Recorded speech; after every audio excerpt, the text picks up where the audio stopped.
Warning. Warning. This show contains mature content. Listener discretion is advised. Are you ready to get your mind blown? One angry New York City Puerto Rican decided to start a radio show, determined to piss the world off by shoving a mirror in front of society's face. He kicked them in the balls. What are you? Who are you? This is the Crotch Shot Radio Show. Crotch Shot Radio Show. This is not a test. This is a broadcast transmission. We're going to stay on the air. And now, the Whippy.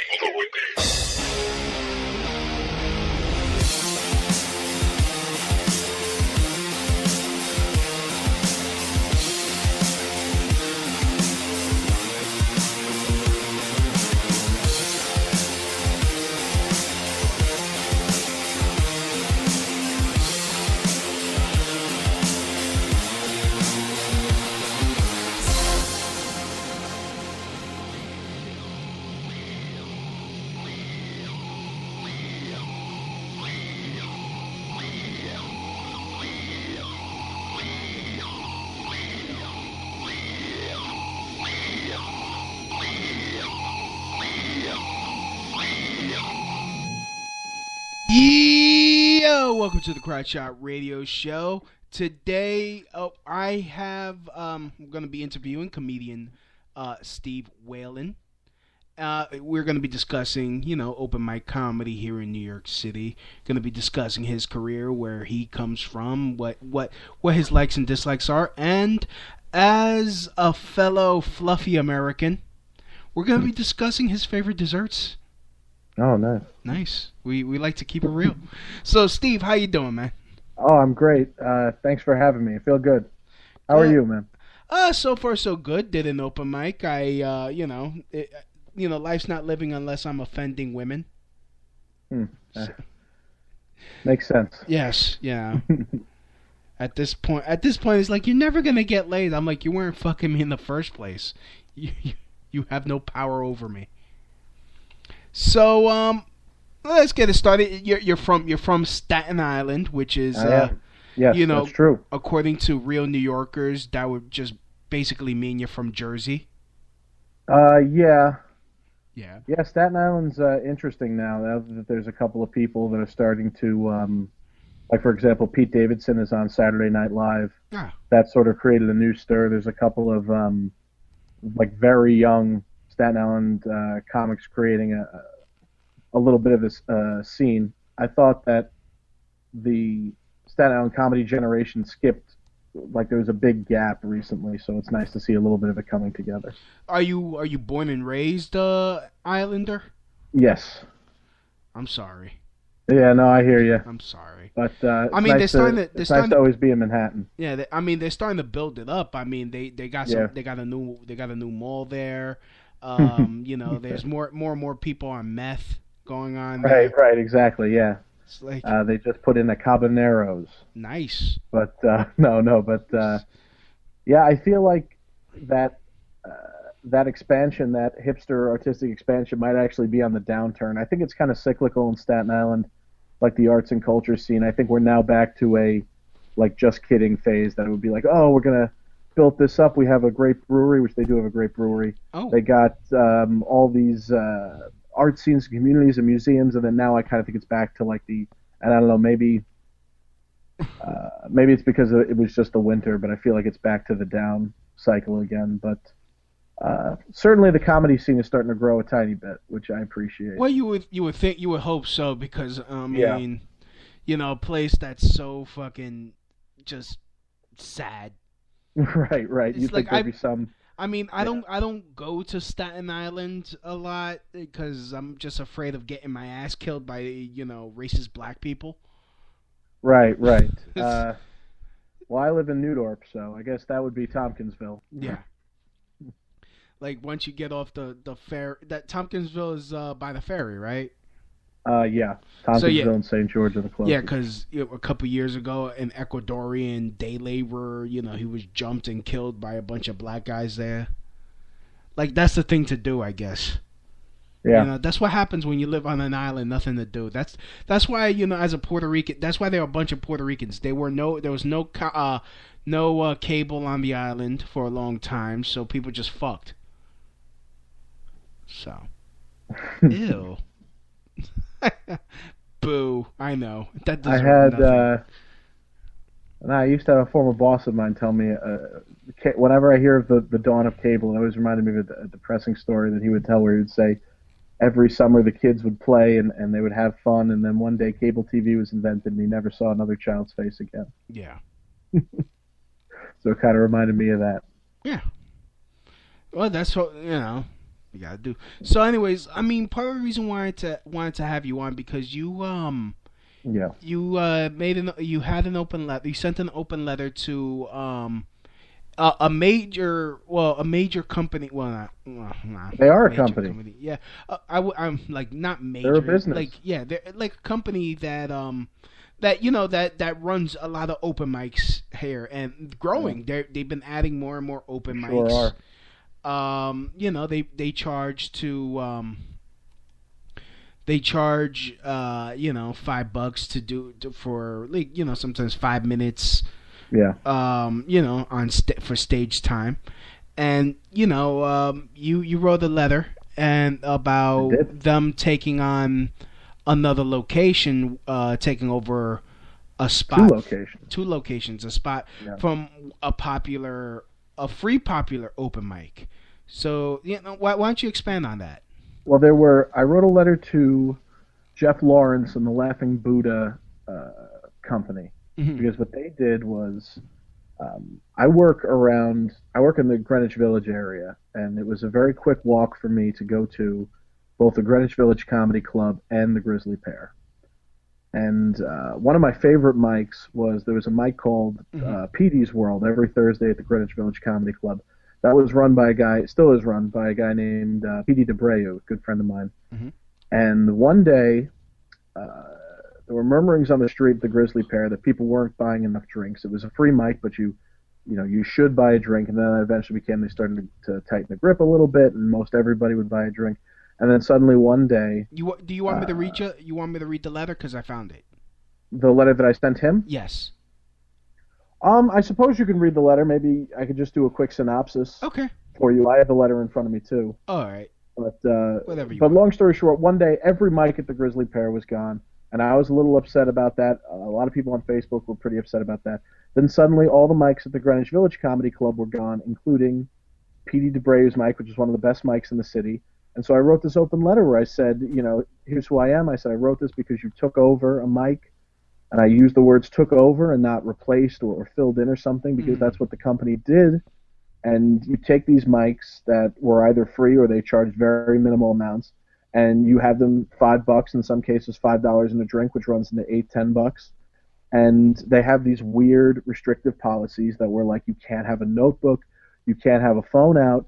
And part of me would like to think that they're trying to create a supportive environment, but part of me is also thinking that they want you to think that taking one of their $300 comedy classes or taking one of their workshops is a way to get better instead of working on your stuff. I go to all those mics, and they're all sterile environments. They're all just a bunch of, I mean, anybody can be at a mic, it doesn't matter, but they're all just a bunch of college kids who've been doing comedy for 6 months or less, looking at, they finally were able to get on stage, and they're like, what else, because they had no time to prepare. And I think that I mentioned that the comedy went out of its way. It destroyed an entire community of people. This was in the Greenwich Village area, the McDougal Street area. There was 2 whole venues that had a great community in it, people that I love to see. And I realized I might never have seen those people again. And that was like a third of the people that I hung out with from a comedic perspective. So, like, could you imagine if you did something in our community and then 1 out of 3 people you never saw again? Mm-hmm. So I sent the letter. All right. Well, I mean, damn, I was about to say something. I just lost my thought. But anyway, well, while we're doing, while I'm thinking, let me read his response to your letter. Sure. And, I will say right before, well, he was very nice. Mm-hmm. Now, you're reading the response that he posted on Facebook. I didn't share any information about the private response he sent me. He was very nice. Somebody sent it to me. I did not read it. I read the first sentence, and I thought, you know what? I said I wasn't going to read it. I'm not going to read it. So this will be the first time I'm hearing it. Go ahead. I mean, if you want. I'm not. Jeff was very nice, but I don't. Well, I mean, I'm gonna say this. You know, I'm not trying to kiss his ass or anything. He doesn't. You know, it's not like he does me favors. It's not like I'm getting anything out of this. Yeah. But Jeff to me comes off as professional. He, someone that's about the business of comedy. If you That's know, fine, if you know but what I mean. With the no notes and no phones thing. Well, the no phones in the audience. That's that kind of makes sense to me because I've been at an open mic. Actually, a Laughing Buddha open mic where an audience member, not even a comedian, was on his phone and he was in the fucking front row. Yeah. And I had to fucking bust, figuratively like break his balls about it. It's like who the fuck are you? You know. The no notes thing. That's usually just for like the like their like 8 o'clock shows and stuff. But I've been to Laughing Buddha mics where you could bring your notes on stage. Yeah, but that's fine. The policy seems to be that you can't take out your notes until you get to the stage. Oh, okay. Which in my opinion is still kind of ridiculous. I know it's like a very small, it's a very small aspect of this issue, but I think they want to create a show environment to make these young and impressionable people feel like they are making it in terms of that they're already there and that they have to keep paying this money to get that feeling that they're there when they're really not working on anything to the maximum extent. Because when you're at an open mic, you have to be staring at your notes. You have to be figuring out what you're doing. So much of writing is staring at the wall and staring at your blank notebook. And I think what they're doing is that they are trying to create that atmosphere of a show, much the same way. It's almost like a mini bringer show, where it's like you're making it, at the end of the night, you got $50 and you just did 5 minutes of comedy. Don't you feel good? Yeah. Oh, man, I hate bringer shows. It's like... Yeah. Well, it's mostly because it was like, okay, who are you going to get to pay fucking $20 to see you? In Staten Island, they're back with a vengeance. That's also part of what bugs me is because of Pete Davidson's success, and Pete Davidson is so relatable to a young person because he's 21. He's very like cool. He looks like your average kid. Oh, he's in high school. He's the one that his father died on 9/11, right? His father, yes, and I saw him at the roast. I didn't really find them funny. Yeah, he was on the roast. Yeah, I didn't really find them funny. It was like I heard the roast. I didn't see the roast. I haven't seen too much of Pete Davidson's stand-up. From what I've seen, he's pretty good. I don't really care to comment on him personally. Yeah, I haven't heard of him until I saw the roast because I don't, I don't watch SNL. It's like, ugh. Yeah, I just saw. Yeah, I'm not a big fan of Saturday Night Live either. Granted, I would take the job in a heartbeat, but well, true. And, from what I've seen, if only because you'll think, I'm gonna fucking improve the fuck out this show. That's what everybody thinks, right? And then they go into the writer's room and they're tearing out their hair. Yeah, I think that's what's happening. Yeah. But like if they have incredibly talented writers like Hannibal Buress and stuff, and they're churning out those sketches. But anyway, Hannibal Buress writes for SNL. I don't know if it was. It's certainly not now, but I think there was a period before. Oh. And if I'm wrong, just insert any talented name here. Okay. But anyway, because of super young guys like Pete Davidson making it, that's a huge thing for bringers. I remember this was a little while ago when the Impractical Jokers, who were from Staten Island, first hit it.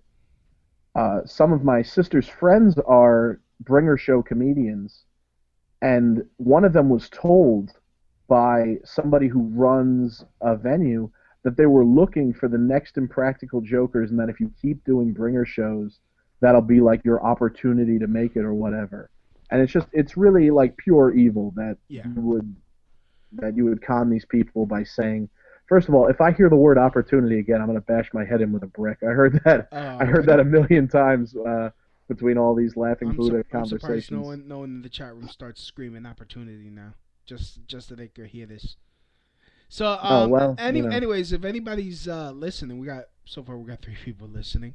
I'll take it. Feel free and start chatting and typing in the live chat. If you're listening, just click that the speech bubble in the player. And you'll be taken to the chat, and you could start chatting, and I'll read your comments on the air, and we'll have some fun. But without any further ado, here is Jeff Lawrence's response to your email. Sure. Hi, Steve. Thank you for your email, and I appreciate you taking this to me and not airing it out on social media or anonymously slamming us on a review site. If you don't mind, can I stop you there? Oh, okay. I've already read this email. This is the email he sent me. Oh, okay. Well, I don't mean to, but feel free to read as much as you want. Yeah, this is. But I have already read this. Oh, okay, so I'm just gonna read this for the sake of the podcast, then. Sure, definitely. I do understand your frustration, but I think you really need to air your grievances with the club owners that book the mics. We have never targeted anyone's room or anyone's slot and have had numerous rooms taken from us in the past, which is true. I know firsthand what that is like. We asked Al Martin and the Grizzly Pair owners if they had any availability, and we took what is offered. I believe if these rooms were busy, they would not have been offered. But we don't make those decisions, nor can we just walk in and take over as you suggest. We are running numerous free mics at these locations as a service to comics who can't otherwise afford our mics. And anyone who lost is a mic can contact me for comps if they wish. We often receive upwards of 200 requests for spots per day, and that includes many comedy veterans, so clearly we offer a service that is in demand. And when we turn comics away, we look for additional rooms to accommodate them. We do a tremendous amount of good to new comedians as well as veterans. That's why they come to us in droves. New York City is an enormous market of which we have a paltry share when you look at the big picture. You can call it unethical and deplorable, but that is what I think of comics who feel they are entitled to a room even though they don't bring in enough business for a venue to survive. Okay. We vacated the Lantern, which is looking for open mic hosts for their slots. So if you wish to run a mic, just walk down the block and ask. It would take you as much time to find the mic room as it did to write your note. Wow. Okay, I have to take oof. that one line. Oof. Blaming us for destroying a community of comics when we added 6 mics and abandoned 12 mic spots at the Lantern to 2 venues that offer about 15 to 20 mics weekly is a bit much. Lastly, I'm happy to offer that Thursday mic back to you and Petey and the gang. I like Petey very much, and again have no idea who may have been in these slots. We could find other alternatives on Thursday. Just have him contact me or please relay the message, Jeff. And this is from Jeff Lawrence. Yeah, well, that's all that he put out there. Oh, okay. Well, there was a little bit more. There's a part I liked where he said, "You're always welcome to send me a 5-minute tape." That got an audible laugh from me. That is 80% of what he sent back to me. Maybe I should have read it a bit more carefully because I didn't realize. I guess there were a couple of barbs thrown in, but that's fine. He mentioned, I didn't want to get too specific. I guess it's too late now. But he mentioned some things where he said he booked a Letterman audition. For all of these people, anybody can get an audition. For all of these people that he's helping, there's just hundreds of people that are being ripped off every day by these mics that he claims are helping them, but they're just money pits. And he says the word free. The mic is back, by the way. And I'd like to thank a ton of people for that. It was really a community. effort. But the mic was not back last week. It was gone last week. Mm-hmm. And I went there, and I didn't go up. I didn't lose any money. I just went there to scout a little bit. I haven't talked to Jeff in person ever in my life. But it wasn't free. They charged you. You had to buy a drink. So, and they tweeted that it was free. So from day one, they were being less than truthful with their customers. And I use the word customers because I don't think they really care about artistic growth or about making people better or about giving people opportunities. I think they'd rather just make money. I know they make hundreds of thousands of dollars. There's virtually no overhead. Well, I mean, look, there's nothing wrong with making. Let me play devil's advocate. There's nothing wrong with making money. I mean, if there's at the expense of others, there is. Mm-hmm. Noreen, the Neon Moose. Okay, I don't know how to pronounce that. Steve Whalen rocks. Comedy shouldn't be all about money, and it doesn't need to be at this level. I know who that is. Thank you. I appreciate it. And thank you very much. She's a fan of mine. She's very cool. Oh, okay. And she's right, though. I mean, this is not like a punk move or something, or me sending out any message of hate. They took something from us, and I think that Jeff was very nice. I mean, now that I look at the mail, maybe he was a little harsh in some ways, but that's fine. Mm-hmm. Certainly was not less harsh than I was. I threw in some barbs. I said he should close the company, which I still think he should. But he took spots that were there for the people, and in some cases there was money being exchanged. There were spots like PD's mic, one of my favorite mics. It's $2, but hey, it's an amazing mic, and $2.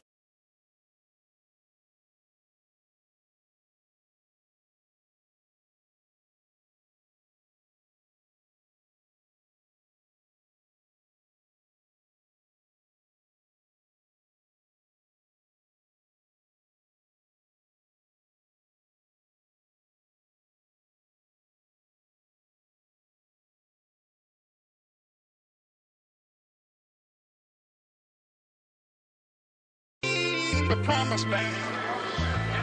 I may not get there with you, but I want you to know tonight that we as a people will get to the promised land. I'm not worried about anything. I'm not fearing any man. Mine eyes have seen the glory of the coming of the Lord.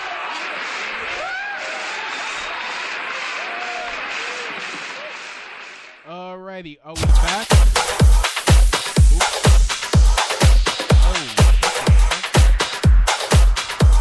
All right, we're back. I don't know what the fuck just happened.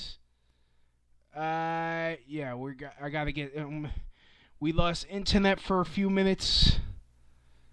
I was able to get it working again. We're gonna, so we're back up. All right, calling Steve again.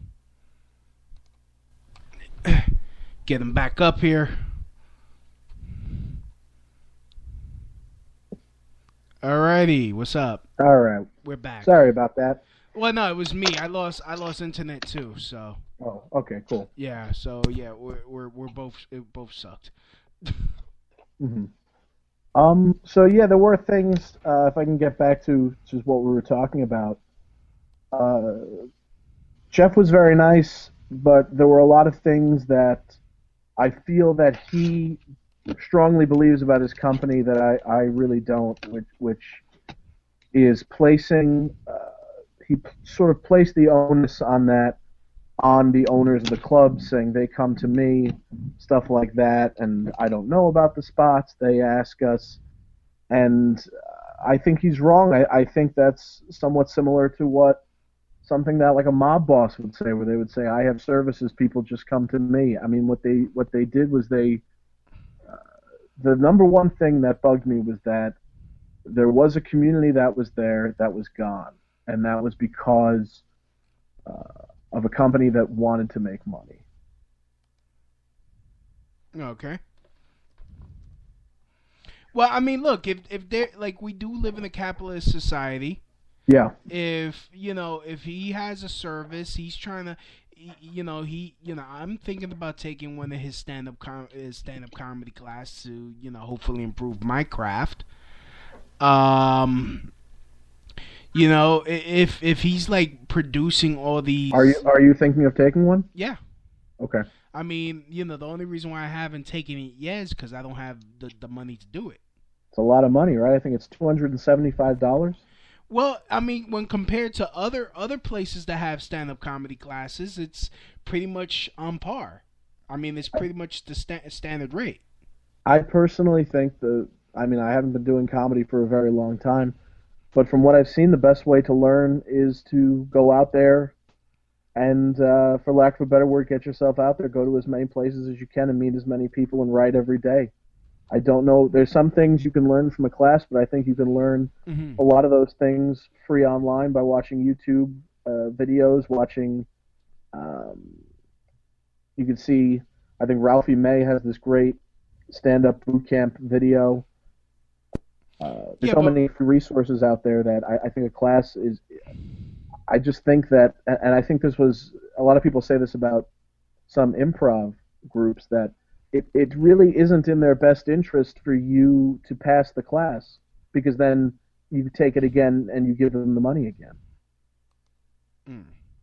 It's not like a driver's ed course or something. There's not really that much accountability involved, because it's a craft as well as an art.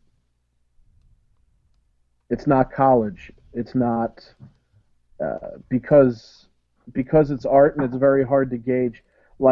And I've never taken an improv class. I don't know the depths of it, but I literally think some of those UCB I won't get too specific, but I think some improv classes are literally pass fail. And what is that like? The guy just takes you by the arm and says, "Hey buddy, sorry, you got to come back. That'll be $300." Right. I mean, but some college courses are like that. In fact, almost all college courses are like that. If you fail, you got to pay again. Yes, but it's their standards. What happens with them? The college has accountability. If everybody's failing at college, they're going to look into the college. If everybody's failing a comedy class, nobody can say, "Hey, what's wrong with this comedy class?" Because they can just deflect and they can just say, "Well, they weren't very good." Well, that's when the free market takes over and you like, okay, look, I'm gonna write a bad review on Yelp or other places and be like, look, this class is fucking shit. But then there will be dozens of people coming from college, young impressionable comedians, people who have seen Last Comic Standing. They will all be lining up. It doesn't matter. Well, you never know. I mean, especially since these new people coming out there, people are getting more and more tech savvy. People are more and more, likely to check on reviews before they buy. It's all disposable income. All their money is from people with disposable income. But still. But then don't take my stuff. That's what I'm saying. Okay. It was a great community, and then they basically took it out. I mean, I use the word take over because they didn't replace it. They didn't fill in for it. They took it over. They took it from a community, and now that company is just preying on young, impressionable comics, people who are either not going to be doing it in 6 months, which is fine, it's their prerogative, but there's some people who truly think that this is the key to success. They look at people like, for example, like Pete Davidson, who I woke up and I read a Splitsider article that was like, look at this guy on Saturday Night Live. I didn't know who he was, but he worked every day since he was like 14, 15. He went out there, and that's how he got good. And these people think that because they're young, they don't know any better. They don't understand that, the vast, vast majority, I'm going to say 99.9% of them do not understand that you need to go out every day. You need to talk to people. You need to do mics. You need to write every day. You need to watch a lot of stand-up. You need to understand joke science and things of that nature. They think that, okay, I went to a show, I brought people with money. At the end of the night, I did my set. No matter how well I did or whatever, I got $50. I'm making it. Okay. I mean, so how do you? They also took over shows there. Laughing Buddha took over shows that were there, not just Mike's, at the Grizzly Pear. Mm-hmm. Which I think that I didn't even think of that when I was writing this, but to me that's also really shameful. Because that's a show. That's not even a mic. That's something that somebody's working on. That's not something that you can say, oh, it's the owner's decision. Come on. A lot of blame deflecting I noticed happened, which I was not very happy about. I thought it was a little deceitful. But ultimately, the mic is back as of today, and I'm more than a little optimistic that it will be around for a very long time, as long as PD wanted to do it. So what made you why do you think that the mic was allowed to return? I think the mic returned because the letter I posted got so much response from a lot of people on Facebook, a lot of people in that community, that a lot of people, the amount of support I got was overwhelming. Ladies and gentlemen, the free market works. No, but that's not the free market, because if I didn't say anything, nothing would happen. Of course, but that's the free market. You know, you are the catalyst, and if it wasn't for people that support Do you think that Mike is making more money now than it would have before? I don't know. I've never been to that mic, but the fact that, you know, if it wasn't... Why is Wikipedia more successful than the Encyclopedia Britannica? Because it's free. Because everybody came together to make it. Yeah, well, that's the thing, because, you know... That's the opposite of the free market. Okay, well, I'm just saying, if people choose... People are voting with their wallets, essentially. No matter what, that is free market. If I didn't say anything, nothing would have happened. It would have been taken over. Okay, well, that's what I'm saying. Because you did say something, you were able to gain support, and people inspired by you voted with their wallets and decided to say something themselves and support what you said. I think what I essentially disagree with that is that there were more wallets being opened for that mic. People were buying drinks. Everybody was buying a drink. There were people lined up. There were a lot of people there.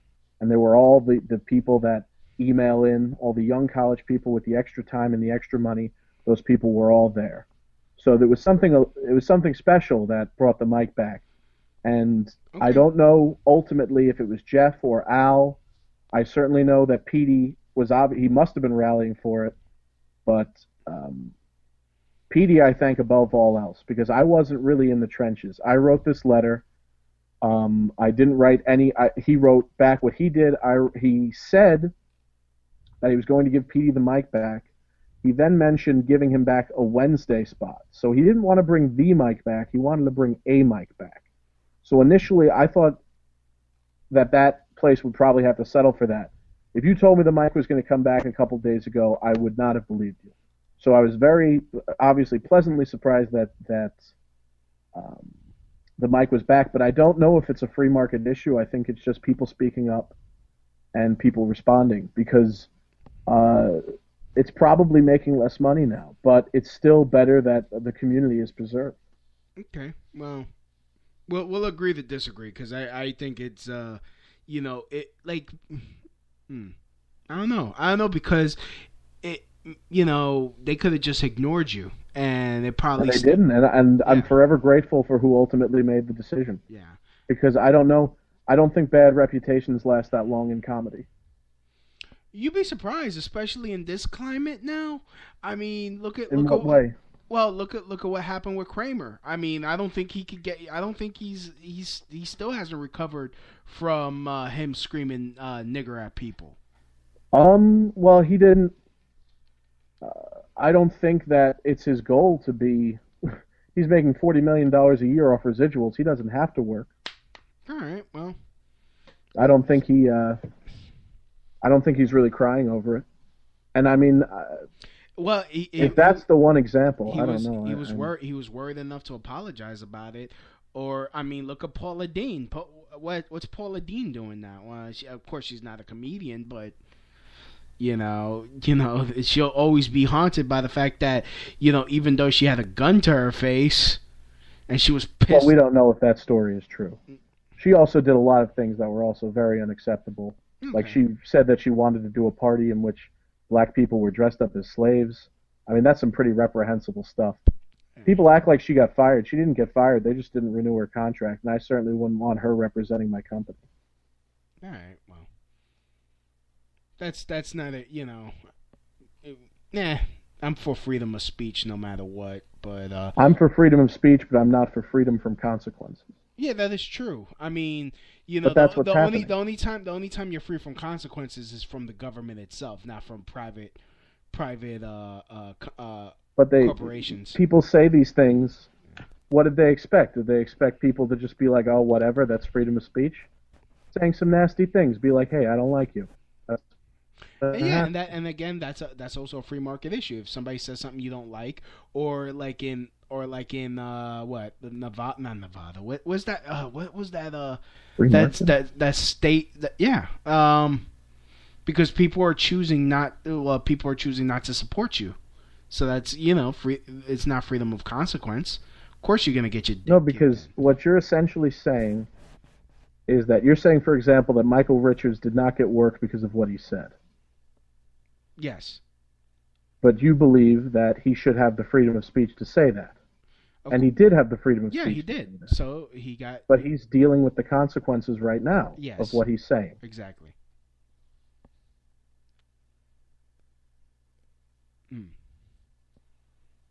All right then.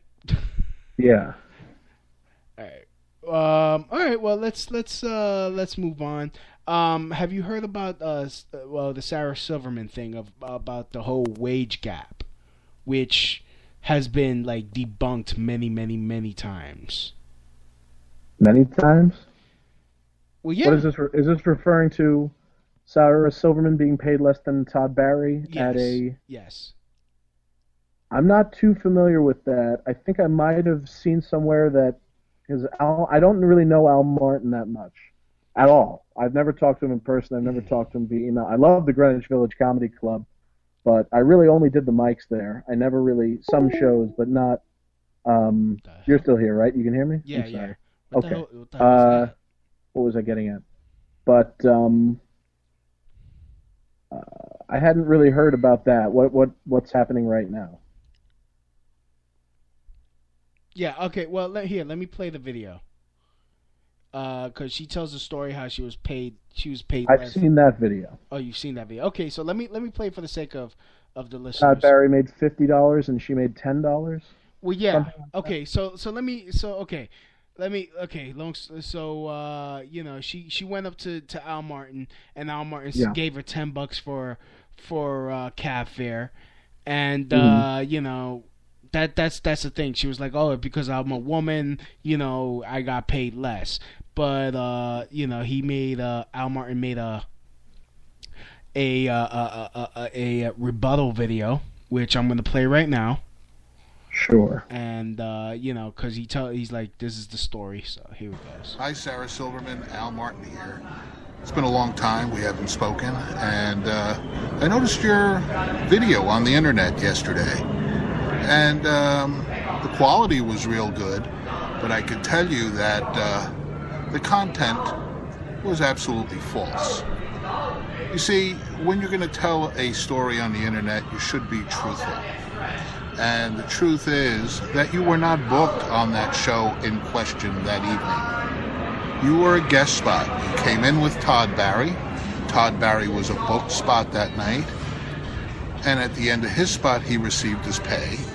You did your guest spot, left, you started talking to Todd outside. I guess you found out he was paid, assumed you should get paid. Then you came back to me and asked for pay. I felt bad. You were starting to get some stuff on TV, and I didn't want to have a bad relation with you, so I decided to give you some cab fare. Apparently you misunderstood that, to say that I pay women less than men, which is a totally unsubstantiated charge. My wife is a woman. Here's a bulletin for you. My wife is a woman. And I'd be very upset as a teacher that works long hours if she didn't get the same as a male in the same job.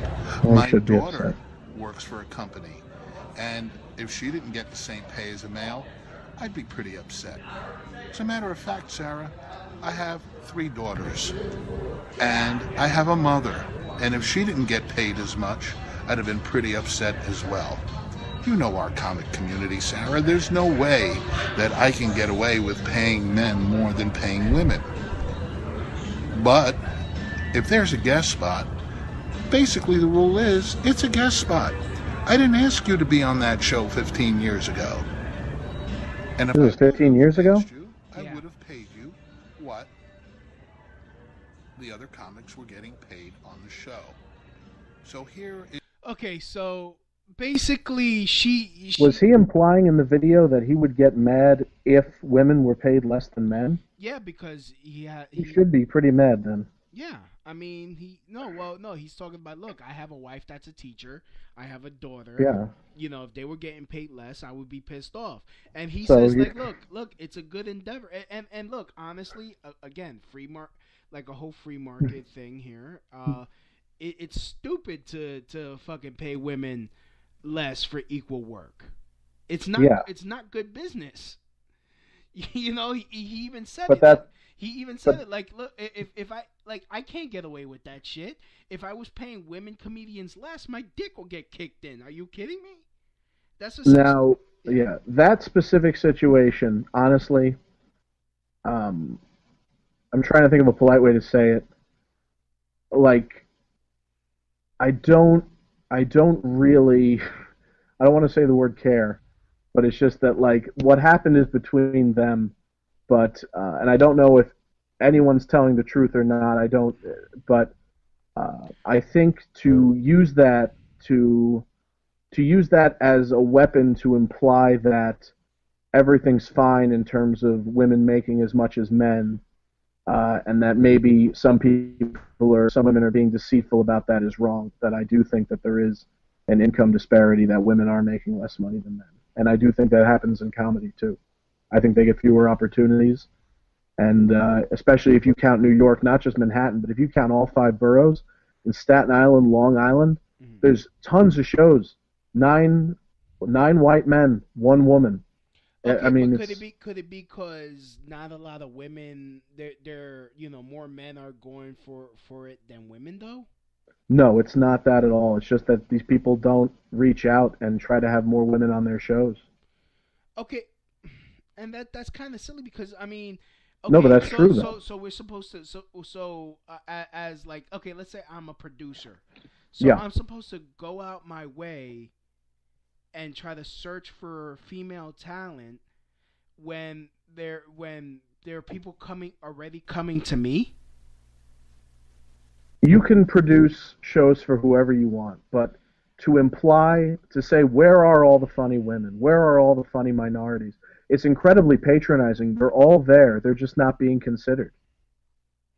I mean, but are they going out for those? I mean, Are they going around and asking for spots? It doesn't matter who's asking for spots. Look, it's the producer's ability to find someone. Okay, well, I mean, the show. I'm talking about as far as myself. I've gone to open mics, and a lot of times I'm the only Latino there. Okay.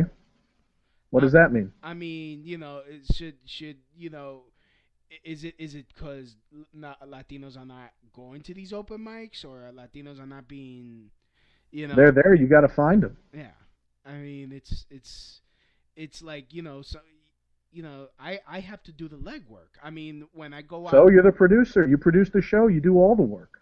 Oh, okay. Well, I've listened to your show a couple of episodes. And I did understand coming in that we have a lot of fundamental disagreements when it comes to social issues. Mm-hmm. I mean, I'm a Ron Paul supporter. That's fine. I think that I'm not a libertarian. I'm a liberal, but I do think that For example, I don't like him. I don't like his son, certainly. But I didn't want to get too political. I'm not a big fan of his son either. His son's a fucking neocon. He's not a libertarian like his father. I'm sorry. But I think that's something that libertarians say to deflect. They say, "Oh, he's not one of us." I like to think of it this way: a libertarian makes a bad lifeguard because they see somebody drowning and say they must have done something to deserve it. I wouldn't say that. I would say look, we like a libertarian puts a sign that says like, look, riptides, and don't be careful, they're fucking riptides here, and you choose to swim out there, and it's like, well, God bless. Yeah, see, I agree with that, but I think you might think that's noble, and I might think that's not. Well, look, I mean, I don't think it's, like me, I'm a fucking diabetic. Do I think the government do I think the government should pay for me, to be a fucking fat fuck? No. It's not fair. It's my decision, and it's a decision, and I'm making the decision to try to lose weight because. But if you didn't have government programs to help pay for medical breakthroughs, you might be in a lot more trouble than you are right now. Probably, and and it's life is full of consequences. But that's what I'm saying. When people pull together, we can help each other a lot more than individually. Yeah, but what has liberalism done, though? All it's done is, it's like, oh, we're gonna tax the rich. We're gonna tax the rich. Yeah. All of it does. We barely tax the rich in this country. Yeah, because and look at where we are economically. Yeah. But if we tax the rich, they'll leave. If we tax the rich, the percentage, because people think, oh, the rich get taxed like 70% or something. They don't understand how taxes work. That's all on a scale. But I think we might be. Yeah.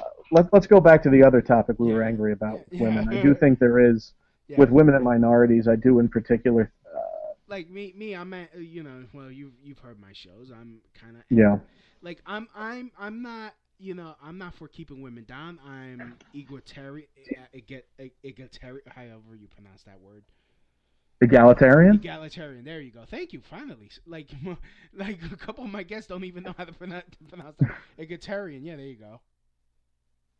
But I think that's something that I think that's a lot of responsibility deflecting. I think that people who are producers, for example, in the comedy world, these people are out there. They're just not looking for them. And I understand that it's in your comfort zone. Certainly, do people book their friends a lot more than other people? Of course they do. But you have to go out and you have to. I mean, look, I produce this radio show. I produce it myself.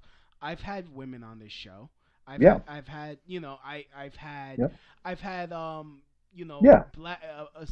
black centric, African centric people. Sure. I've also had person who exposes black racism. I've even had freaking the chick from the Westboro Baptist Church on here. I mean, I understand having to. The lady who has who's the head of it now. What? The lady who is the head of it now. Yeah. Yeah, it's cool. I've had. She's nuts, but she's a Looney Tune. She's nuts. And I totally understand. I totally understand as a producer to search out stuff. I mean, I try to do unsigned artist shows, and I put out the call. Hey, if you're an EDM producer, if you're this producer, send me your stuff. And, EDM, like music? Yeah, electronic dance music. Oh, okay, cool. Or stuff, stuff like that. I've gotten zero response. Like I've asked for like even rock bands. Hey, free exposure. Just give me permission to play your stuff on my podcast, and okay. I will promote you, because I've done unsigned artist listening shows. To try to discover new talent. It's not like I have a pulse on a line on people who could how to get record deals, but hey, it's It's difficult to be Yeah. a producer, but it doesn't have to be if you surround yourself with the right people. Yeah, but who are the right people? You have to go out and find them. You got okay. I'm just saying, but what's easier if there are people coming to you already, like Sure. you put out a call, and like 10 white guys show up, or Yeah. like actually let's be fair, like just 10 men show up. Sure. You want a woman, but these 10 men show up, they do what they got to do. What, you're supposed to go out and search for that one woman yourself and put the offer on a fucking golden plate? Like, I'm look, saying, come on, it gets to be ridiculous. Stop. You're creating these scenarios in which if I have 100% of men go up and ask me something, where are all the women? The women are out there. This is comedy. Yeah. Okay. Well, You got the whole city full of women. I'm trying to play devil's advocate here. I mean, And I'm trying to play The Exorcist. Okay. out foul demon. Okay. Yeah. But they're out there. I mean, if you're a producer, it's genuinely not that difficult to find women and minorities, and I find it a little unsettling that, in Manhattan, I still see a lot of shows where there'll be maybe one woman, or a popular thing now because of Sashir Zamata being on SNL was that you find one person who's a double minority, like a black woman or something, and then people think that counts double. But, diversity is a strength. It's not a weakness. I'm not saying it isn't. I'm just saying, it doesn't seem fair to say, well, the women are not getting enough opportunity if, as a man, you have to search for the opportunity. You have to search for the opportunity. Wait, are you mean as a producer? No, that... no. As a comedian, as like me, like when. Are you suggesting that women don't have to search for opportunities as much as men?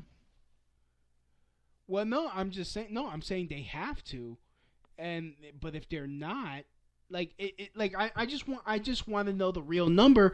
If they're really being denied opportunities, if that's a real fair assessment that they're being denied opportunities, or they're just not looking for them. There's no doubt in my mind that producers all over Manhattan are not looking for as many women and minorities as they can. And but in this, okay, but in this climate, how can they get away with that? In this climate, especially, how can who get away with that? I'm a little confused. How can these producers get away with denying minorities and women in this political climate now? What political climate? I'm talking. We have a black president now. Sure. Like things are more, there are more and more biracial people. Feminism has, feminism. I'm a feminist. Well, have a good day. No, I'm just kidding. You believe that women should have equal rights to men? Yeah, I got news for you. Yeah. No. You're a feminist. No, I'm not a feminist. Fuck that. I would rather die of AIDS. Are you a humanist? Egalitarian. I believe everyone should be equal. You're egalitarian. I mean, you're talking to someone that was falsely accused of rape. You're talking to someone. You're talking to someone that, growing up, I used to get my ass kicked. If you believe men and women should have equal rights, you are a feminist. No, bullshit. Because especially third wave feminism, modern feminism, is not about being equal. It's about female superiority. In what way? Women want more rights. They want more rights. They want equal rights. They want more rights. They want the same privileges being a man with none of the work. They want to be day walkers from Blade. Good reference. Thank you. But they want. I know that there is nothing in my power that I could probably say that could convince you otherwise. No, because I've lived through it. I've been punched in the face by a woman, and that's fine. And the moment I go to try to defend myself, there are 15 guys ready to fight for her. thinking that they're gonna get some pussy, or either that, or I'm the one that gets threatened to with expulsion if I freaking put a hand on her, even if I was punched in the face unprovoked. If. But well, actually, it's actually happened when in junior high school. I used to get my ass handed to me, they used to play kick the fat boy in the balls, and and one time one chick caught me on a good day, and I almost got suspended. That's fine, but and that's modern feminism for you. You look no. Yes, look online. That chick, no. that one chick on the subway. She's berating this guy. He walks away, and he's like, "Yo, why are you being so mean? Oh, you sound stupid." And then he's like, "All right, well then you're a dirty bitch." And she freaking beats him in the head with a fucking heel. So you're letting one situation speak for an entire. No, there are many situations. Wave there are many situations. Modern feminism is not about equal rights. It's about infantilizing women. Oh, I would disagree with you in that. I would disagree with you about that entirely, but yeah, well, I don't know. Yeah. We just have very different policies. Yeah. And that's part of my comedy. I talk shit about, like this one joke I had, that I said at an open mic. I'm like, women are so ridiculous nowadays that if an app came out called Anonymous Fuck Friends came out, they would be going to open mics complaining about how guys they click like to were talking about sex on Anonymous Fuck Friends. Yeah, either that or the whole 50 Shades of Grey. I mean, I can't wait for 50 Shades of Grey Twilight to come out, where that was based on a Twilight fan fiction. Yeah, 50 Shades of Grey Twilight came out. It's set in the future. Anastasia is no longer young and beautiful, but Christian Grey is still a fucking billionaire. So he takes her out back and shoots her in the head. I see. Yeah, it's like it's time for a replacement. You're old, you're useless. See, that's how it goes. Right. We have differing comedic philosophies. I'm a clean comic. Yeah. You seem to be a bit edgier than me. Oh yeah, I swing for the fences. Yeah, I see. Like I swing for the fence. I don't like it gets to the point where it's like, okay, and this is something I learned from Colin Flaherty, who I interviewed a couple podcasts back. Sure. And he says, like, look, don't apologize for telling the truth. Always tell your truth. Yeah. So, I mean, you got your own truth. I got my own truth. I respect you for your truth. I respect you for the balls you had to, send Jeff that letter. Thank you. I actually do appreciate it. I above all, I really do have to thank the community.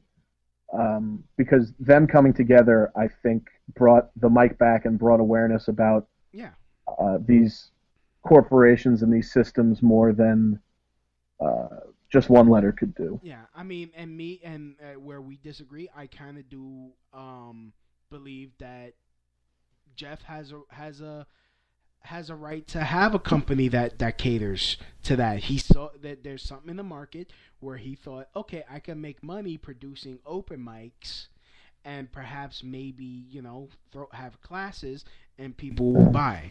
And if these bars think that it's profitable for them to allow Jeff to do shows in their establishments, then it's on them. I mean, but it's a multifaceted issue, but I will say that. I mean, like the bar is a business. The bar has to make money because, hey, they employ people. I don't see anything wrong. It's a business, but I wouldn't call it an honest business. Yeah, but the thing is, if you were to make it in comedy, sure, wouldn't you want to be paid for your work? But there's a difference between my work and copying and exploiting the work of others. How so? What he's doing is what that company is doing is they are taking money from impressionable young comics and some older comics, some veterans, and they are taking that money and they were denying services, they were denying mics that were there, they were taking over those places. They're giving these illusions that they're advancing in their craft and in their artistry when it's really just a money pit. To me, the classes of that are it's really an enigma that they would much rather have you take a class multiple times, take multiple level classes, take classes that have different aspects to them where it's like, oh, did you take the comedy workshop? You can now take the crowd work workshop. You can now take the running your own show class. Mm-hmm. They're more interested in making money than their mission statement of building any kind of community or building any kind of... Okay. And, of course, you know, they're like you said, they're alternatives. What alternatives, if you could, like, repeat again and expand, what alternatives would you do to, like, what do you do to make yourself a better comic? Every day, I write 5 jokes. I rework an old joke, and I bring back one that was long gone. I go out to mics. I do my best to go out to mics every day, 6 or 7 days a week, multiple mics. I test stuff with other people. I'm with other people all the time. I'm with a great comedy collective, and we enjoy working with each other and certainly coming up with new things. If it's not stand-up bits, it's videos, it's plays, it's stuff of that nature. And all of that stuff makes you better. Stand-up is one of the few things that, it's one of the few art forms that it seems that you can really only get better the more you do it.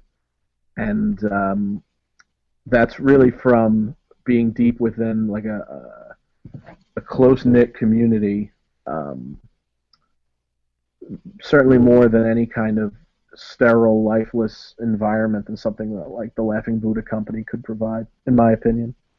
But another way that you can help with the community things, you could start your own mic. You can do a free mic. You can support free mics. You can support venues that run free mics. Actually, there's a lot out there. Yeah, I mean, I do free mics all the time, especially in my neighborhood. In fact, I want to produce my own mic. I just don't know how to go about doing it. I'm sure there's plenty of venues that would be happy to have you. Oh, I've asked around. They're like, no, we want to make money. Well, that's the free market. Yep. Yeah. But I'm sure you can find. I'm sure there's somewhere out there. I'm being completely serious. I'm sure there's somewhere out there you can find it. And honestly, if you got to charge $1 or $2, that's fine. But there's free mics out there. There's venues like Creek in the Cave is a great venue that has a lot of free mics.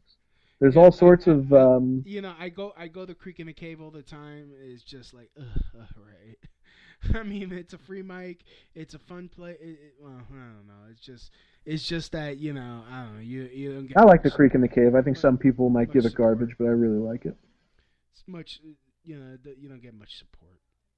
I don't know. I think cream rises in comedy. I think that that was another big argument, was that support was another word that was thrown out a lot, and that they were saying, oh, the mics are so supportive, the environments that they create are so supportive. But I think that's all a level of deception created by that environment, that people feel, oh, I've spent money, I have to be supportive. I can't have my notebook out. I can't have to, all these things. And I think that if you really work as hard as you can, if you really grind it out, I think you can turn any room around. I think anybody who says something where they say, oh, I have trouble performing in an urban room, I have trouble performing in a hipster room, I have trouble performing in front of old people, I have trouble performing in front of whatever, you just have to be funny. You just have to keep working at it. Yeah, I mean that's. And I certainly. The Creek in the Cave is definitely a hipster room. I don't know. I think it's been getting. I think some parts. It depends on your definition of hipster, but I think there's some parts where there's a lot of. You can still hear a ton of dick jokes all the time if you go to some of those mics. There's a lot of, for lack of a better word, mainstream comedy. There's a lot of women be different than men type comedy. A lot of did you ever notice? I don't think it's a very artsy scene in particular. It depends on your definition of hipster. Hipster meaning. If you mean clicky, then I suppose I could see your point. Yeah, well, but hipster are a bunch of freaking handlebar mustache having motherfuckers. Oh yeah, no, definitely not at the creek. Yeah. Maybe a couple years ago. So actually, hold on. Let me. We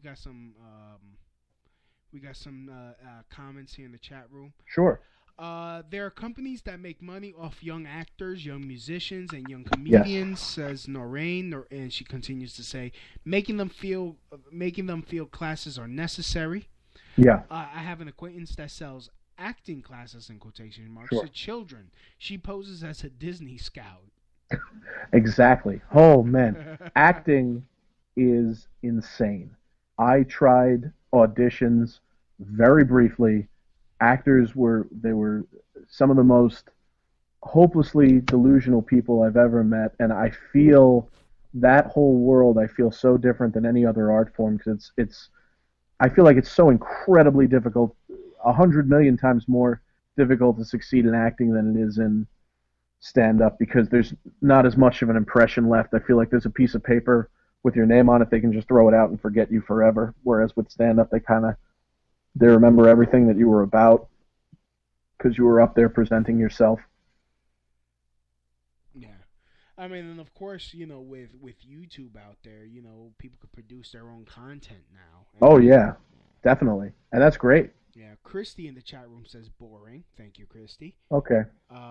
She laughs. She's like, and then she goes, "Oh, brother, World War III coming up soon." Yes. Yes, men versus women. Well, I can't wait. In your opinion. I can't wait till these stuck-up bitches try something. I can't. Actually, it's really not fair to tell women to go back to the kitchen because who the fuck cooks anymore? It's like I suppose that's one way to justify how saying that could be mean. Yeah. I mean. Oh boy. Any other comments? If you don't mind me asking. Yes, I don't call women bitches because female dogs are loyal. Okay. In fact, I would rather call them mollies because mollies are female cats, and no matter how well you treat a cat, they'll fucking try to scratch your eyes out. Calling a woman a whore is kind of inaccurate because a lot of them don't know how to suck dick good enough. This is the comments. Yeah. Oh, yes, these are the comments. Oh, those are the comments? I thought you were talking about my own comments. Wait, no, with those. Whoops. All right. Yeah, no, that's it. Those are the comments. No more comments. Oh, okay. Well, I'm glad that there was some level of support through the comments. I think once again we disagree. Yeah. Socially on a lot of issues, especially with the ladies. And that's fine. But fine. It is fine. Yeah. But oh, what a doozy of a show, huh? Yes. I hope you had fun. I did have fun. Thank you very much. And I do. Do you do plugs on your podcast? Yes. Go ahead. You got any? Oh, thank you so much. You got any shows? I'm part of. Yep. I briefly mentioned that I was part of a comedy collective. That comedy collective is called Mighty Comedy. MIGHTY Comedy. You can check that out at mightycomedy.tumblr.com. You can see my Twitter is at Stephen W. Whalen, STEPHEN WWHALEN. Every week I post videos, particularly on YouTube. I'll post a video of one of my jokes. You can see that on Twitter. And that is pretty much it. So Mighty I really appreciate the opportunity. Okay, I'm adding this to the description now. So sure. HTTP mightycomedy.tumblr. Like Mighty Mouse, yeah, Mighty Comedy. mightycomedy.tumblr.com. Yeah, whatever the Tumblr thing is. Yeah, tell them check it out on Tumblr. Yep. So yeah, just check it out. Mightycomedy.tumblr, and that's spelled TUMBLR.com. And again, Steve just mentioned it. Go yeah. Okay. But at Stephen W. Whalen. Yeah, that's twitter.com/Stephen with a PH. That's STEPHEN W Whalen, which is spelled WHALEN on the Twitters. So definitely follow him if you like him and hate me. No, I'm just kidding. 1 out of 2 ain't bad, maybe. Yeah, well, but no, seriously. Oh, thank you so much. This was really a lot of fun. Yeah, you're welcome to come back anytime you want. Just say, hey, I wanted to do a show, and like, all right, let's do this. All right, cool, man. Thanks so much. Yeah, you're welcome. All right. All right, that was Stephen Whalen. Definitely check him out. Go to the description. Also, if you want to help support the show, feel free to go to the description and shop through the Amazon link. Everything helps the show keep going. And yeah, and as always, from my house to your house, mahalo. That's the end of my show, donk.